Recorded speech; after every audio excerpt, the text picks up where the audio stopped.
Kamusta po mga kapatid? Pastor Ernie po ito at maligayang pagbabalik sa Journey in the Word, Walking with God, Everyday. Salamat sa muling pagsama ninyo sa ating paglalakbay sa salita ng Diyos. At dalangin ko na ang ilang minutong ito ay maging pagpapala at gabay ninyo ngayong araw.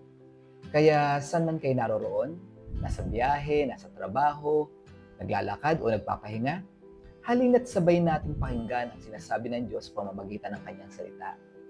Sa ating Identity Check series, narito ang ikawalong tanong. Saan ko hinahanap ang aking security?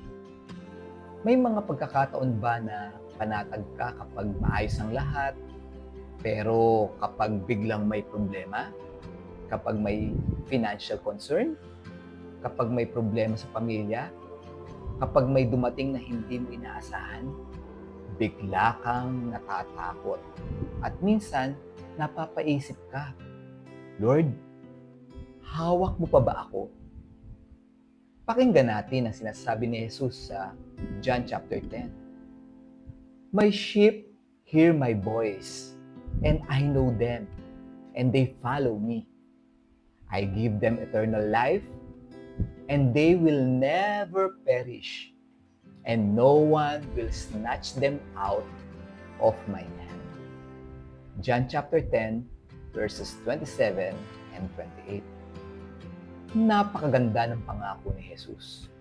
No one will snatch them out of my hand. Hindi niya sinabi na magiging madali ang buhay.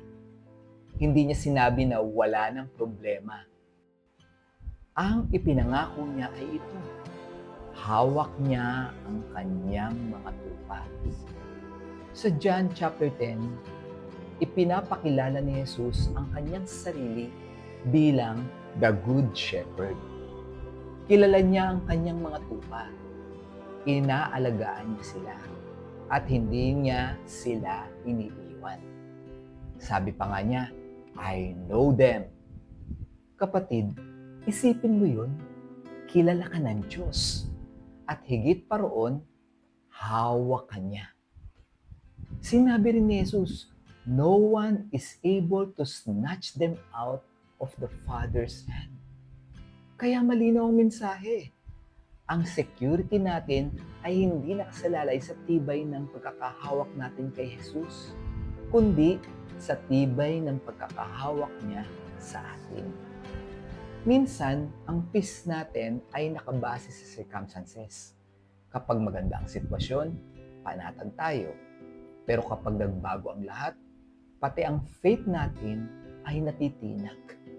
Kaya tandaan natin, life changes, people change, circumstances change, but Jesus never changes.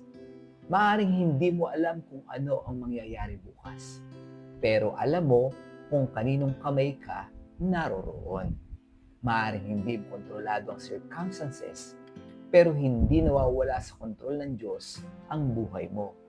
Kaya kapag dumating ang takot, kapag hindi mo alam ang susunod na mangyayari, balikan mo ang pangako ni Jesus. No one will snatch them out of my hand. Hindi ibig sabihin ito na hindi tayo masasaktan, hindi ibig sabihin na hindi tayo iiyak. Ibig sabihin noon, hindi tayo mag-iisa. Hawak tayo ng Good Shepherd. Kaya tandaan mo ito. You may not know what tomorrow holds, but you know who holds you. Iyan ang tunay na security. Hindi sa emotions, hindi sa success, hindi sa circumstances. Sa Kanya. Amen po ba? At narito ang ating identity check para sa araw na ito. Saan ko hinahanap ang aking security? Sa nagbabagong circumstances ng buhay o sa hindi nagbabagong kamay ni Jesus? Amen po ba? Sige po, manalangin po tayo kapatid. Ama naming nasa langit, salamat dahil ang aming seguridad ay hindi nakasalalay sa nagbabagong kalagayan ng buhay, kundi sa iyong hindi nagbabagong pag-ibig. Kapag dumarating ang takot at uncertainty, Lord, ipaalala mo po sa amin na kami ay ligtas sa mga kamay ni Jesus. Tulungan mo kaming magtiwala sa iyong mga pangako ng higit kaysa sa aming mga nararamdaman.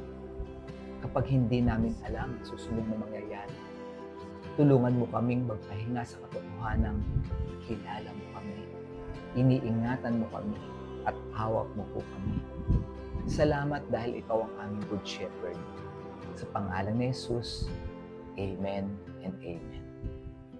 Maraming salamat sa inyong pakikinig at lagi nating alalahanin, maaaring magbago ang buhay, maaaring magbago ang mga tao, at maaaring magbago ang circumstances, pero si Jesus ay hindi nagbabago. Muli, ito po si Pastor Ernie at ito ang Journey in the Word, Walking with God every day. Hanggang sa muli po, God bless you.